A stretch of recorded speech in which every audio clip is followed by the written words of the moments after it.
We begin with breaking updates on a shooting rampage targeting spas across the metro. 8 people are dead. Police say 6 of the victims are Asian women. Investigators now looking into the possibility the killings are racially motivated. They've all been tied to one man, 21-year-old Robert Long of Woodstock. Crisp County deputies, along with state troopers, taking him into custody 7 hours ago. He's accused of shooting at 3 different spas in the metro, starting in Cherokee County. And then police say he attacked 2 spas that sit right across the street from each other in Midtown Atlanta. We have team coverage starting with Joe Ripley live outside Wellstar Kennestone Hospital, where the sole survivor is being treated.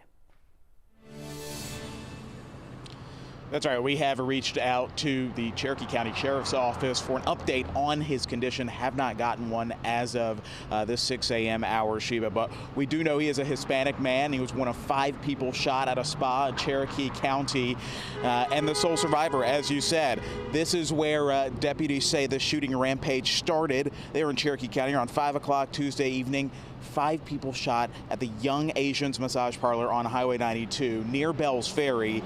Deputies say 2 people were found dead there at the scene. Emergency crews had to rush the other 3 to the hospital, where 2 later died. Cherokee County officials say they were able to use video surveillance to link the suspect, Robert Aaron Long, to all 3 spa shootings. They then shared that information with law enforcement across the state, which helped lead to Long's arrest in Crisp County.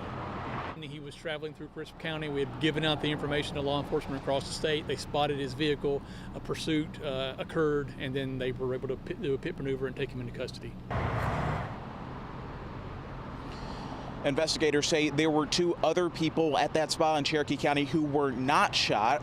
They are currently being interviewed, and investigators also going to interview Long some more, find out what exactly was going through his mind during yesterday's shooting.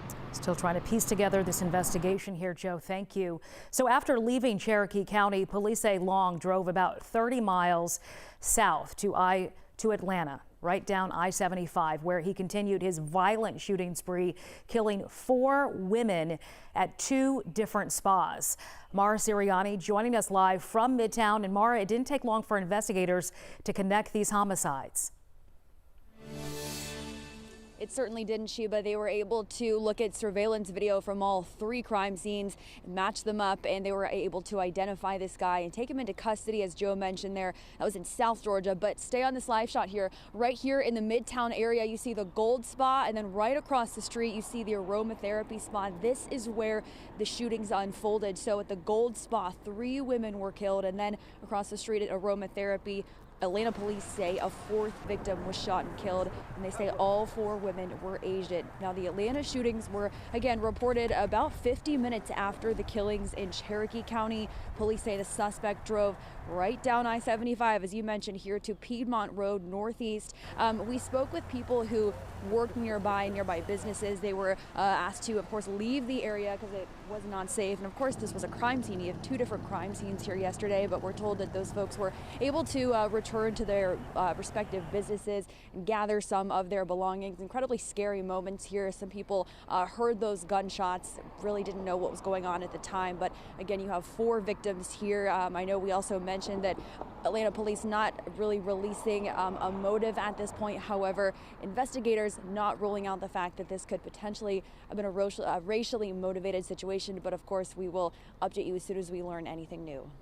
Mara, thank you. And the Associated Press reporting that 4 of the victims are of Korean descent, according to South Korea's foreign ministry. These killings are once again highlighting a recent wave in anti-Asian violence in the U.S.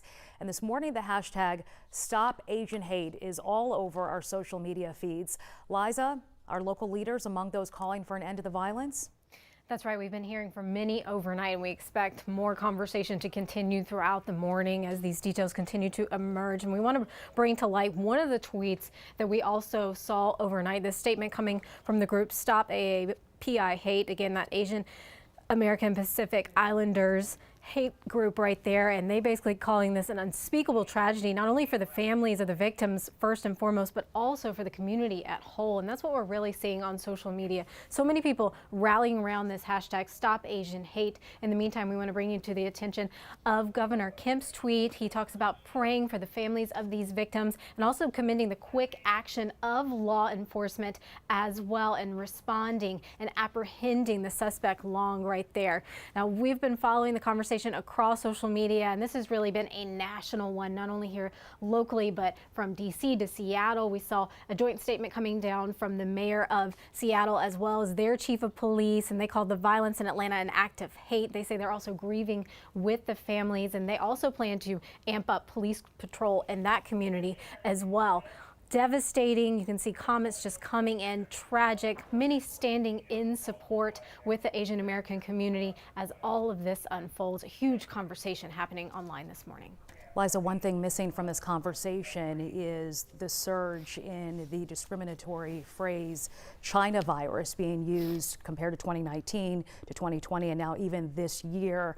Studies finding that this term has led to a rise in anti-Asian hate crimes, past attacks, bias, and now we have this shooting spree. I want to bring in Francesca now with some research on the anti-Asian hate incidents happening all across the country, how they've been on the rise, and this report is staggering, Francesca. Staggering is the word, and a disproportionate number of attacks have actually been aimed at women, Sheba. Nearly 3,800 incidents of hate were reported over the course of about a year during the pandemic. According to the organization Stop Asian American and Pacific Islander Hate, this includes shunning, slurs, and physical attacks on Asian people. And that's about 1,000 more than last year's count. Although these numbers were recorded over the span of 5 months, and women were victims in about 68% of those incidents. Now, there have been protests across the country to stop the violence, and tomorrow the House Judiciary Committee is holding a hearing against discrimination and violence against Asian Americans, Sheba.